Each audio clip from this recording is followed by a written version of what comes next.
Welcome to You're Not Crazy, It's Perimenopause. If you're a woman over 40 and feeling more anxious, not sleeping well, or disconnected from your body, this podcast is for you. I'm your host, Jenny Smith, functional medicine health coach, here to help you understand what the heck is happening in perimenopause. Each week, we're diving into real-life conversations about how our changing hormones impact anxiety, sleep, and stress, and I'll share simple strategies to help you feel normal again. So grab a cup of tea or beverage of choice, get comfy, and let's dive in. Welcome back to You're Not Crazy, It's Perimenopause. I'm Jenny, and thank you so much for joining me today. Today we are talking about something that I am very familiar with. I want to take you back in time, 1997. I was 21 years old, a full-time college student. I was working part-time, and my parents were going through a pretty nasty divorce. At this time, I was gaining a lot of weight. I look back at pictures and I was very puffy, very, very puffy in the face. I just looked swollen despite not doing anything different. I was very depressed and just feeling like a sense of dread, like just really blue. And I chalked it up to my parents were going through a divorce. It was really sad. After 26 years of marriage, I was 21 years old. My parents, who I looked up to, never thought that our family would separate like that.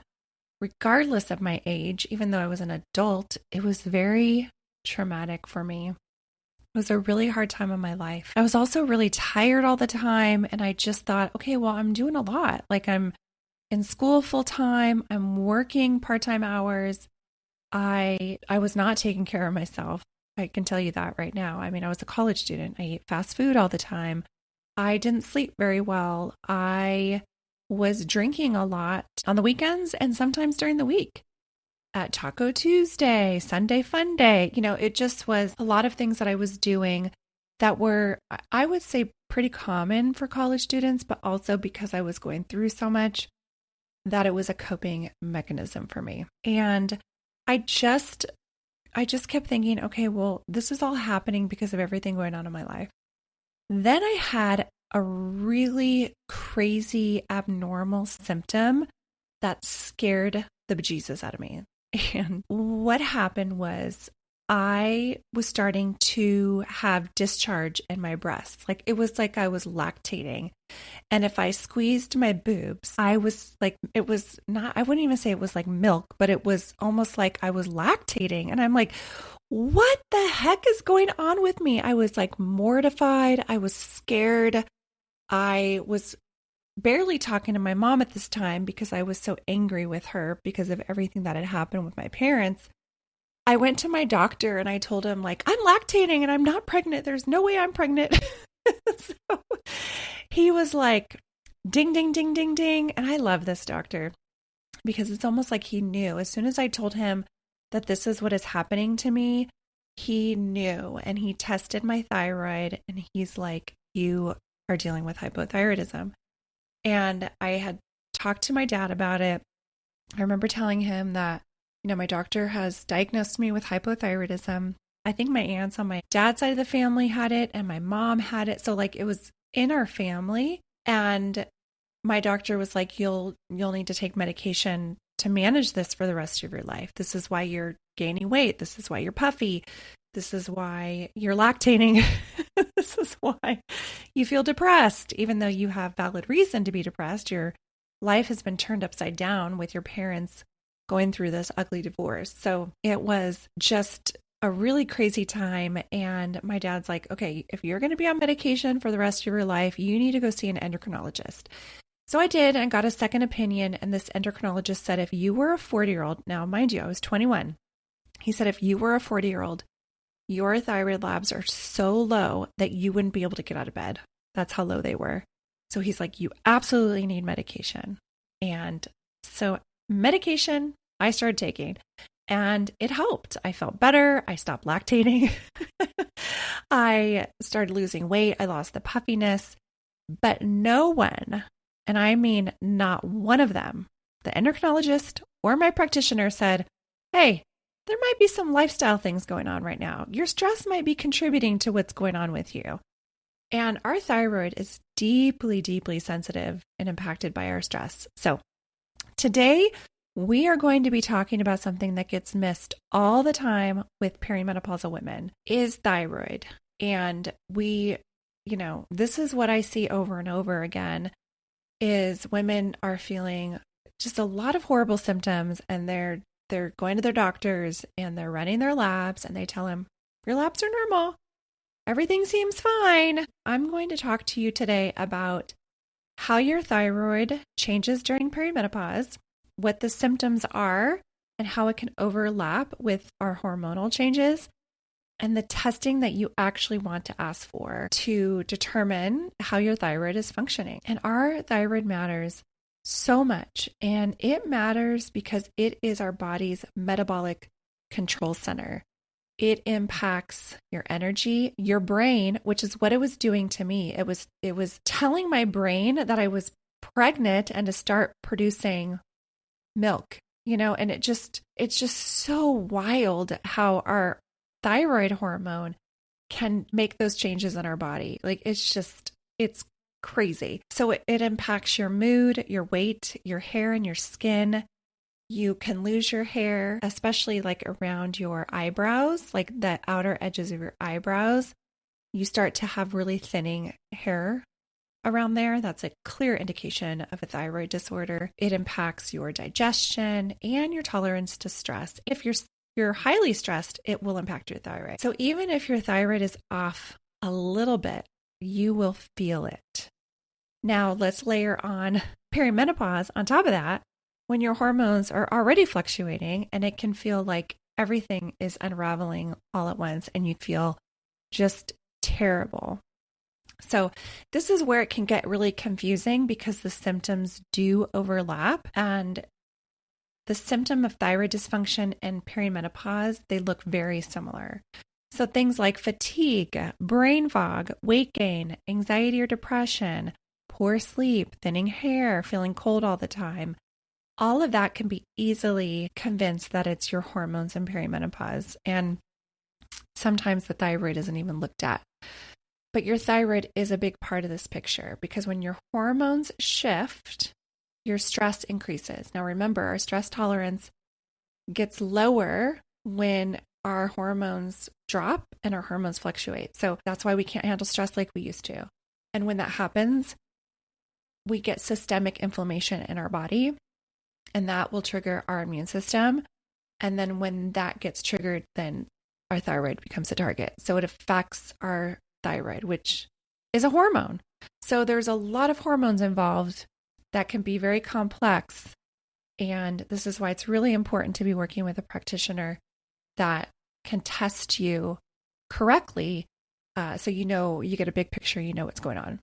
Let me just explain a little bit of what happens when we go to our doctors and we're frustrated because they run our labs and they say, everything looks fine. You're tired because you're a mom, or you're tired because you have a stressful job, or this is what happens when we get older. We start to feel these things, like we start to feel this way. And that is a bunch of bullshit, ladies, because we shouldn't be feeling like crap after 40. Despite what people say, it's not typical, and it's not something that we should just accept as, oh, well, I guess I'm getting older, so I'm just going to feel like crap for the rest of my life. Absolutely not. Most primary care providers, if you say that you want to have your thyroid panel done, they're going to run one marker, and that is the TSH, which is the thyroid stimulating hormone, which is what they ran for me in my 20s. I doubt they did a full thyroid panel. So even then, it was probably so bad that they knew that I had hypothyroidism. If your TSH falls within a normal range, you're going to be told that your thyroid's fine. But the TSH is just one signal. It is the signal from your brain to your thyroid. It doesn't tell you how much your thyroid hormone you're producing. It doesn't tell you how well your body is converting it. And it doesn't tell you how it's being used at the cellular level. So you can have a normal, and I'm putting quotations here, a normal TSH, and feel completely off. So normal and optimal are two different ranges. And functional medicine has a smaller window of an optimal range, where conventional medicine, our, everyday allopathic doctor, insurance providers, they have a wider range of normal. And when you go to a functional medicine practitioner, they have a more narrow range of what's normal because you want to be optimal. Normal is like, all right, but we want to be optimal. How can we get everything working at an optimal level? And so let me show you an example of that. A standard reference range of TSH is 0.45 to 4.12 milli international units per liter. Optimal reference range is 0.5 to 2.5 milli international units per liter. That's a huge difference.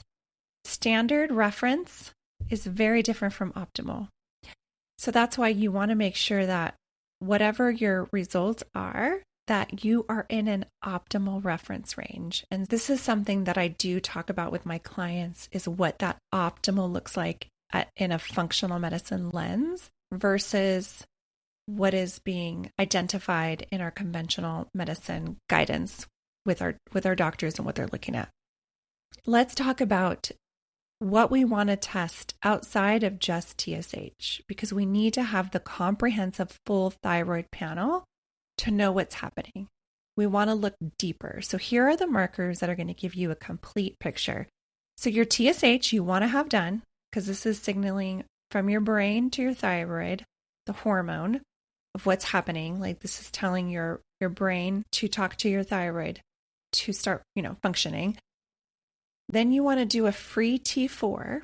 This is the storage form of your thyroid hormone. A free T3 is the active form. This is what your body actually uses. T3 is what your body actually uses. And it's usually converted in the liver. So if your liver is sluggish and not functioning well, and you are taking a medication for TSH, it's not going to get converted and you're still going to feel awful. Then you want to have a reverse T3 ran, because depending on the number, it can block thyroid function. And this usually happens when your stress levels are high. And then last but not least, and probably most importantly, is you want to have the thyroid antibodies run, like a TPO and a TGAB. Those are the tests that are going to test your thyroid antibodies. And this will tell us if there's an autoimmune component like Hashimoto's, which is very common in women, especially as women get older. They start to develop more autoimmune conditions. And so Hashimoto's is often underdiagnosed. Most practitioners are not running thyroid antibodies. So that's the comprehensive full thyroid panel. And you want to make sure that you're working with someone who is very educated and well-versed in the thyroid, and to be able to look at your thyroid lab results and numbers and be able to tell you how it's functioning. So just to recap, that's a TSH, a free T4, a free T3, a reverse T3, and thyroid antibodies. So once you have the results of a comprehensive thyroid panel, then you have a game plan of what you're going to do. Let's talk about why our thyroid is impacted in perimenopause. Now, once women enter perimenopause, they are more likely to develop a thyroid disorder. And let's connect the dots here. In perimenopause, your estrogen's fluctuating, your progesterone's declining, your cortisol is often elevated. This is your stress hormone. All of that impacts your thyroid. High stress can reduce the conversion of T4 to T3. Now, remember, T3 is the active form. That's what we are using. And if you are under a lot of stress, which is what I was under when I was a full-time college student, working part-time, my parents were going through a nasty divorce, I was eating like crap, I was drinking too much alcohol, I was under a lot of stress. And that is probably why I was struggling with hypothyroidism. Again, high stress can reduce the conversion of T4 to T3. Another reason is your blood sugars. Like your blood sugar swings. If you are having a lot of high, low blood sugars going on, that's going to stress your system out. This is why I really talk about balancing your blood sugar. If you go back and listen to my previous episodes about how we can support our hormones in our body, I am always talking about blood sugar. Blood sugar is so important in keeping our hormones balanced. If you're dealing with any kind of inflammation, toxin exposure, stress, inflammation from the food you're eating, inflammation from not sleeping well, all of that can impact your thyroid function. And autoimmune conditions become more common as we age. We are just more susceptible to it based on, everything that's happening in this phase of life. And depending on our own circumstances, a lot of women develop autoimmune conditions due to past traumas or even current traumas. And so it's all connected. It's not just, I have hypothyroidism, so it runs in my family. I'm just going to have to be on medication for the rest of my life. And I really wish, back then, I was not nearly as involved in my health as I am now, and probably because I was 20. And when you're 20, you are invincible. You don't think about getting older. You don't think about aging well. So I was like, okay, doc, you telling me I have to be on medication for the rest of my life? I'm going to believe you. All right. Okay. Well, I'm going to have to take these medications for the rest of my life. And it wasn't until I went to my functional medicine doctor where she shared with me, you can probably get off your medications. We just have to, make sure that we're dialing in on nutrition and making sure we're managing our stress and minimizing toxin exposure. As much as I really valued her belief in that I don't have to be on medication, I do genuinely feel like I have done so much damage to my thyroid that it would take a miracle to be able to get it functioning on its own without medication at this point. But I do believe that it is reversible and it's something that we can take care of if we know what we're doing versus just taking medication for it forever. My last episode 8, we talked about should you test your hormones? And the question is when to consider thyroid testing. You want to consider thyroid testing if you are over 40 and have a pulse. We all should have a comprehensive full thyroid panel regardless, because it's just so common, especially as we get older. You definitely want to have a full comprehensive thyroid panel if you're exhausted, no matter how much sleep you get. You're gaining weight without changing anything. You feel cold when others don't. You're feeling cold, but it's abnormal for you to feel cold because it's hot out, but you feel cold. That is a sign, that's a symptom that something's going on with your thyroid. You have brain fog. That is very alarming. That is something that I have struggled with throughout my life due to my thyroid issues. And because it's connected, it's a big part of our brain health. Your hair is thinning, again, especially around the outer edges of your eyebrows.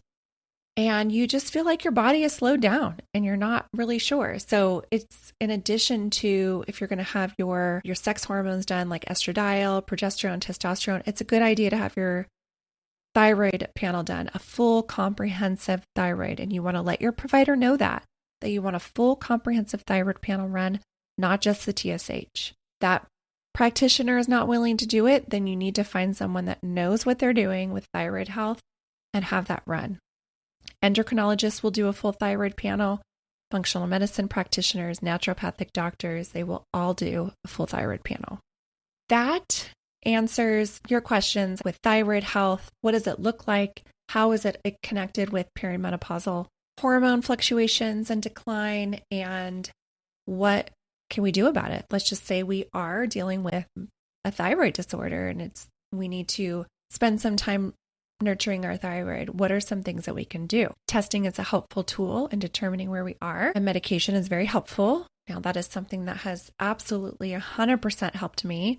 I don't recommend anyone ever getting off their thyroid medication unless they are working with a provider that says it's safe to do so, because it will lead to serious, serious health issues if your thyroid is not functioning well. I mean, it controls everything. It controls so much. You want to make sure that you are working closely with a practitioner that knows what they're doing.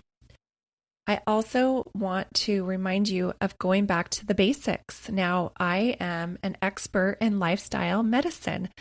I am a huge believer in our lifestyle habits support our hormones, support our body, and support how we feel. If you are just so low and depressed, how are you supporting your body? So you need to look at areas like, are you supporting blood sugar?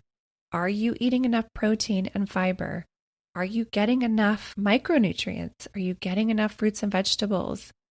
Are you managing your stress, prioritizing your sleep, especially as we get older? Sleep is gold, and we need to protect it, and we need to defend it to all ends. We desperately need our sleep for brain health, hormone health, stress health, all of that. And you want to make sure you're moving your body, specifically with adding strength training. It's so important. These are the foundations that I stand by, that I truly wholeheartedly believe in, that will help support your hormones as well as your thyroid. And this is exactly what I outline in my program, the Hormone Reset Project. We address our blood sugar. We make sure we're stabilizing it. I make sure that you're eating enough protein and that we're managing our stress and we're sleeping well and that we are incorporating movement. Testing is just a tool, and it's not a starting point for everyone. So if you cannot get a comprehensive lab panel for whatever reason, which is fairly easy to do now, you can go to a lab testing place and get your own labs run. There is also a company called Function Health. I have a functional medicine doctor, so I get my comprehensive labs done with my functional practitioner. But my husband is a member of Function Health, and he had a full comprehensive lab panel done. I mean, they go deep dive into everything. And the membership is under $400 a year, and you get labs done twice a year with interpretations by medical professionals, medical doctors. And then they also give you lifestyle recommendations, what to do and how to follow up. So you can do, there's things like that where you can get your own labs run without having to rely on your provider. So just know that there are options for you if you want that information. But also, you can just start with your lifestyle. If you know that you're not sleeping well, start there. You know you're not eating enough fiber, enough protein and fruits and vegetables, start there. Address your lifestyle and you'll notice a difference in how you're feeling. If there's anything that you take from this episode, it's this. You are allowed to ask questions and you are strongly encouraged to advocate for yourself. You are allowed to feel better than just fine, or that your labs are normal, even though you're feeling like crap. You don't have to settle for that. You know your body better than anyone. If you are not feeling comfortable with your practitioner, if they're not working with you, trying to get to the bottom of your issues, then you need to find a practitioner who will. And there are plenty of them out there. And sometimes we might have to spend more money out of pocket. But I can tell you that since I've gone to a functional medicine doctor, I have rarely had to go to a doctor. If I need to go to anything, I go to urgent care.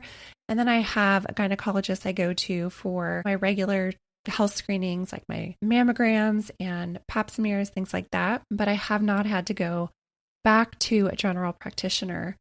And I'm very healthy. I'm going to be 50 in a couple of months, and I don't have high blood pressure. I'm not on statins for cholesterol. I am way out of the pre-diabetic zone now, which I cannot confidently say that that would have happened if I didn't switch gears and change my lifestyle. Sometimes it is worth investing a little bit more in your health now to save you a lot of money down the road. And take it from somebody who works with people who are caring for loved ones who are very sick, loved ones who are young in their 60s, who are on dialysis because of type 2 diabetes that has impacted their kidneys, and their kidneys are no longer functioning. And nobody has really shown them how to reverse the disease and not necessarily cure it, because there is no cure, but you can reverse the symptoms and protect your organs and your health and your body with the right lifestyle habits. And so that is my passion. And that's what I love to show women, is that you can take control of your health and you don't have to be subjected to medications or, well, this is your diagnosis and this is just how it is. Like my doctor told me, you have hypothyroidism and you're going to be on medication for the rest of your life. Had I known what I know now, then I would have known that I can certainly turn it around and optimize my thyroid. And at this point, I think because it's been almost 30 years of being on medications. I think it's really something that's probably not practical for me, but just know that lifestyle medicine goes a long way. So I hope that this episode gave you a little clarity around thyroid health, the symptoms, what it does, a comprehensive lab panel, what that looks like, optimal versus normal lab ranges. And if you felt like this episode helped you and you know somebody who's really struggling right now, share it with them. This might be really helpful for them to hear so that you can go into your next doctor's visit more empowered with more information and to ask for what you need. All right. With that said, thank you so much for being here, and I'll see you next week.